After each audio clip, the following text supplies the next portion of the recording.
Capítulo 17. Oráculo de advertência contra Damasco. Eis que Damasco deixará de ser uma cidade, reduzir-se-á a um monte de escombros. As suas cidades, abandonadas para sempre, pertencerão aos rebanhos que ali se deleitarão, e ninguém os espantará. Efraim deixará de ser uma fortaleza, e Damasco uma realeza. O remanescente de Arã será como a glória dos israelitas, anuncia Yahvé, o Senhor dos exércitos. Naquele dia sucederá que a glória de Jacó definhará, e a gordura do seu corpo se esvairá. Tudo se passará, como quando o ceifeiro colhe o trigo, quando seus braços apanham as espigas, como quando chega a hora de reunir os feixes de trigo no vale de Refaim. Contudo, ainda ficarão para trás algumas espigas, como quando se sacode uma oliveira, e sobram 2 ou 3 azeitonas presas nos galhos mais altos, e umas 4 ou 5 nos ramos mais produtivos, anuncia Yahvé, o Deus de Israel. Naquele grande dia, os seres humanos olharão para aquele que os criou e voltarão os olhos para o Santo de Israel. Não tornarão a atentar para os altares, obras de suas mãos, e não mais darão a menor atenção às estelas sagradas, aos postes ídolos e aos altares de incenso, fruto de sua arte. Naquele dia, as suas fortalezas, cidades de refúgio que haviam sido abandonadas por causa dos israelitas, serão como lugares entregues às florestas e aos matagais, e tudo ao redor será total desolação. Visto que te esqueceste de Deus, do teu Salvador, e não te lembraste da rocha, da tua fortaleza, tu te pões a formar plantações com videiras importadas e de efêmero deleite. No dia em que as plantas tu as fazes crescer, na manhã seguinte fazes com que elas floresçam. Contudo, não haverá colheita no dia do mal e do lamento, da dor incurável. Ai, eis que se ouve o alvoroço de uma multidão de povos, como o rugir dos mares enfurecidos, de povos em tumulto, como o agitar tempestuoso de grandes águas. Ainda que os povos rujam como as grandes ondas do mar revolto, quando ele os repreender, fugirão para longe, carregados pelo vento como palha por sobre as colinas, como galhos arrancados das árvores pela ventania. Ao entardecer sobrevém o inesperado e o susto. Antes do raiar da aurora, já não haverá mais nada nem ninguém. Esta é a porção reservada para aqueles que nos despojam, a sorte daqueles que nos roubam. Capítulo 18. Ai da terra do zumbido dos gafanhotos, que fica além dos rios de Cush, Etiópia, que manda mensageiros pelo mar em barcos de papiro sobre as águas, e de velozes emissários a uma nação de gente de alta estatura e de pele bronzeada, a um povo temido pelos que estão ao seu redor, nação agressiva e de fala estranha, cuja terra é sulcada por muitos rios. Todos vós, habitantes do mundo, vós, moradores da terra, quando se erguer um sinal nos montes, haveis de ver, quando ressoar o toque do chofá, o som da trombeta, haveis de ouvir. Porquanto assim diz Yahvé, o Senhor: eis que me conservarei em paz na minha habitação nos céus, e observarei tranquilo como o ardor calmo e reluzente do sol em plena luz do dia, como uma densa nuvem de orvalho que vai cobrindo toda a terra sob o calor que faz no tempo da ceifa. Assim, antes da colheita, quando a floração der lugar ao fruto e as uvas amadurecerem, ele cortará os brotos com a podadeira e retirará os ramos mais longos. mas tudo será abandonado às aves de rapina das montanhas e aos animais selvagens. Os abutres se alimentarão deles durante todo aquele verão, e os animais selvagens todo o inverno.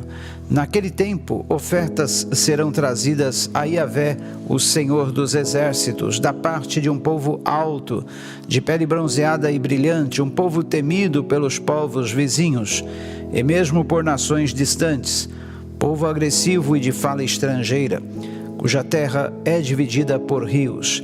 Tais dádivas e ofertas serão trazidas ao monte Sião, onde habita o nome do Eterno, o Senhor dos Exércitos. Capítulo 19.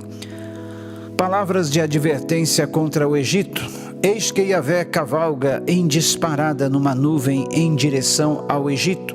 Os ídolos do Egito se apavoram diante da sua aproximação, e os corações dos egípcios se derretem no íntimo. Eis que incitarei egípcio contra egípcio, cada um batalhará contra seu próprio irmão. Vizinho lutará contra vizinho, cidade contra cidade, reino contra reino.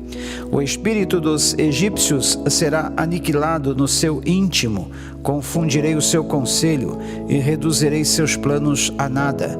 Em desespero sairão em busca dos seus deuses vãos, consultarão seus ídolos necromantes, médiuns, adivinhos e até ilusionistas. Então, eis que eu entregarei os egípcios nas mãos de um senhor maligno, e um rei cruel e violento dominará sobre eles. Oráculo do soberano Yahvé, o Senhor dos Exércitos. As águas se esvairão do mar, o leito do rio ficará completamente seco, os canais acabarão cheirando mal, as correntes do Egito irão minguando e secarão. A cana e o junco se cobrirão de praga, surgirão vários lugares secos ao longo do Nilo e na própria foz do rio. Tudo que for plantado ao longo do Nilo secará, se dispersará com os ventos e se extinguirá. Os pescadores que usam redes se lamentarão profundamente, até mesmo os que lançam seus anzóis nas águas do Nilo, e se cobrirão de luto, e sobre todos cairá terrível desânimo. Os artesãos que trabalham o linho e os tecelões de algodão ficarão perplexos e perderão o ânimo. Os nobres não terão mais esperança e cairão em depressão, e todos os assalariados muitos se abaterão. Na verdade, os príncipes de Zoan não passam de insensatos. Os sábios conselheiros do faraó sugerem ações tolas e inconsequentes. Como vos atreveis a dizer ao faraó: sou filho de sábios, discípulo de grandes reis da antiguidade? Ora, onde estão os teus sábios? Que anuncie, então, para que se saiba o que decidiu Yahvé dos Exércitos a respeito do Egito. Agem como loucos os líderes de Zoan, e os príncipes de Mênfis foram iludidos. Os próprios líderes de seus clãs induziram todo o Egito à prática do que é errado e mal. Ora, Yahvé derramou dentro deles um espírito desorientador. Com suas almas em estado de confusão, desencaminharam o Egito em todos os seus empreendimentos, da mesma maneira que um embriagado cambaleia ao redor do seu próprio vômito. Não há nenhuma atitude que o Egito possa tomar, nada que a cabeça ou a cauda, a palma ou o junco possam fazer. Eis que naquele grande dia os egípcios agirão como as mulheres, tremerão de pavor diante do mover da forte mão de Yahvé, o Senhor dos Exércitos, que se levantará contra eles e contra suas más ações. A terra de Judá será motivo de pavor e vergonha para o Egito. Toda vez que alguém mencionar o nome de Judá, se sentirá aterrorizado à vista das ações que Yahvé, o Senhor dos Exércitos, executou contra os egípcios. Naquele dia, 5 cidades do Egito falarão a língua de Canaã e jurarão fidelidade a Yahvé, o Senhor dos Exércitos. Uma dessas cidades será conhecida como Heliópolis, cidade do sol e da destruição. Também naquele dia haverá um altar dedicado a Yahvé, bem como no centro do Egito e em sua fronteira uma estela, um grande monumento em louvor ao Eterno. Esses monumentos servirão de sinal, testemunho e adoração a Yahvé dos exércitos na terra do Egito. Quando eles clamarem a Yahvé por causa dos seus opressores, este lhes enviará um salvador e defensor que os livrará. Yahvé se dará a conhecer aos egípcios, e os egípcios naquele grande dia conhecerão Yahvé e os servirão com sacrifícios e oblações, ofertas de cereais, renderão votos a Yahvé, o Senhor, e os cumprirão. O Eterno ferirá os egípcios, ele os ferirá e os curará, e assim eles se voltarão para adorar ao Senhor, e ele responderá ao seu clamor e às suas orações. Ele lhes ministrará cura. Ainda naquele grande dia haverá uma estrada ligando o Egito à Assíria. Os assírios irão para o Egito e os egípcios para a Assíria. E os egípcios e os assírios prestarão culto e adoração juntos ao Eterno. Portanto, naquele dia, Israel será um mediador entre as nações do Egito e da Assíria, uma bênção sobre a face da terra. Então Yahvé, o Senhor dos exércitos, proclamará esta palavra abençoadora. Bendita seja a nação do Egito, meu povo, a Assíria, obra das minhas mãos, e Israel, minha herança, povo escolhido.